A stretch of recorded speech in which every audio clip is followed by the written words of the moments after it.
tópico aí, essa primeira característica. Você não faz o que todo mundo faz. E aí agora vamos voltar aqui para Gênesis 37 e vamos focar.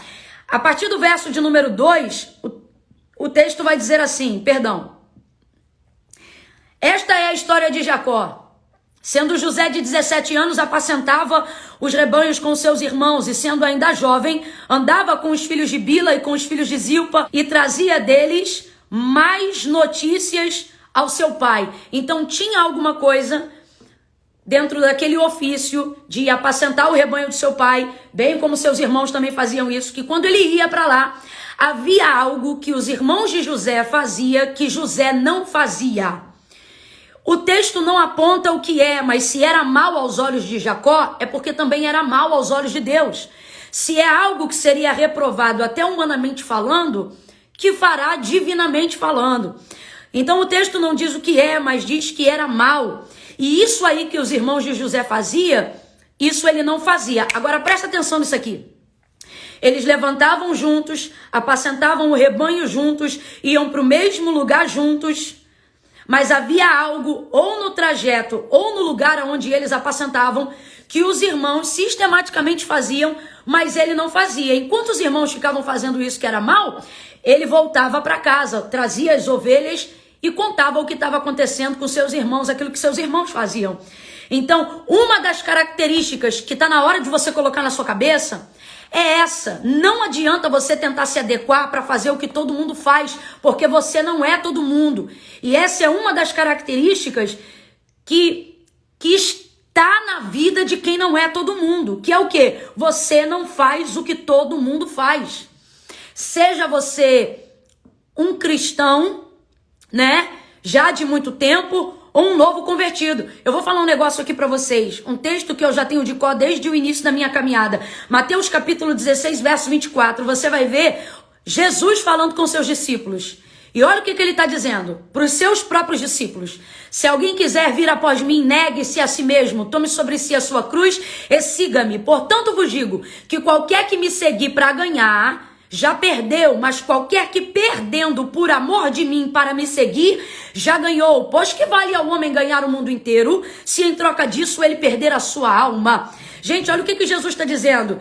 Que quem quer vir para ganhar é perdedor ainda que chegue. Mas qualquer um que renunciando ou que perdendo para poder chegar, antes de chegar, já considere-se um vencedor. Então o que a gente percebe acerca do Evangelho de Cristo?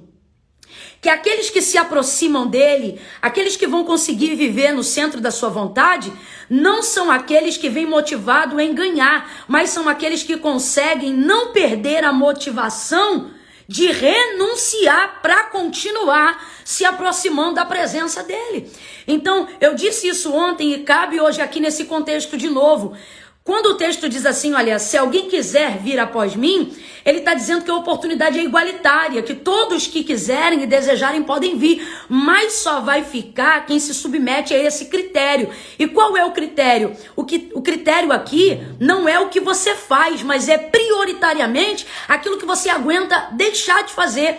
A gente fala sobre a túnica de José e a gente fala que ele era o amado do seu pai, como diz o texto, e coloca isso como se Jacó não tivesse critério nenhum para amar José, no sentido de que, tipo, ele simplesmente era o amado porque era o caçula. Mas olha isso, havia uma má notícia, um testemunho ruim dos seus irmãos, que não era um testemunho que ele carregava para sua vida. Ele tinha uma vida coerente com a chamada que Deus entregou para ele. Ele tinha uma vida coerente que dava testemunho da sua casa e do seu pai. Aí depois a gente quer dizer que a túnica foi aleatória, ou que o amor de Jacó pelo seu filho não era motivado por nenhuma circunstância. Mas, gente, olha isso.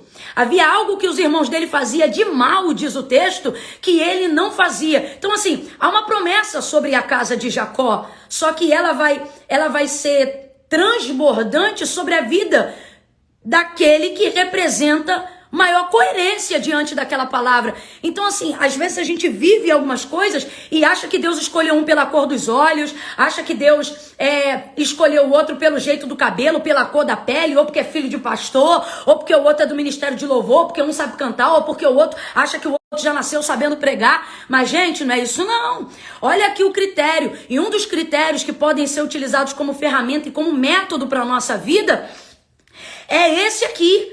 Não é meritocracia no sentido de que não é o que a gente faz, mas é sobretudo aquilo que a gente aguenta deixar de fazer, né? E José demonstra essa capacidade, é algo que no contexto que ele vive os seus irmãos fazem, mas ele não faz. Ele não faz e isso ressalta no texto. Então o que Deus está dizendo para quem está acompanhando agora? Você não é todo mundo. E o que vai te destacar, sua vida cristã na condição de entender que você não é todo mundo, não é só orar porque todo mundo ora, cantar o que todo mundo canta, vestir como todo mundo veste, não. Isso aí é o que os homens olham. Aquilo que Deus está olhando, mais do que o que você faz, é aquilo que você decide não fazer por amor ao evangelho. É aquilo que você decide não fazer por amor ao Pai. É aquilo que você decide não fazer por amor à casa, para honrar o Senhor. Tá entendendo? Esse aqui é o contexto. Então não é o que você faz, é aquilo que você deixa de fazer, que coloca você em destaque e em diferença com relação a outras pessoas. Eu vou dar um exemplo bem prático, eu vou falar bem rasgado, que é para todo mundo entender de uma vez por todas isso aqui que a gente está tentando aplicar, né? Você quer ver, ó? Entregar a vida para Cristo e vir para Ele, qualquer um que ouve a sua palavra e entende a obra da salvação pode fazer. Mas permanecer num relacionamento com Ele não tem a ver com o fato apenas de você se entregar para Ele, mas tem a ver com o fato de você conseguir renunciar na caminhada aquilo que vai melhorar seu relacionamento com Cristo, ou seja, aquilo que vai fazer você focar mais em Deus.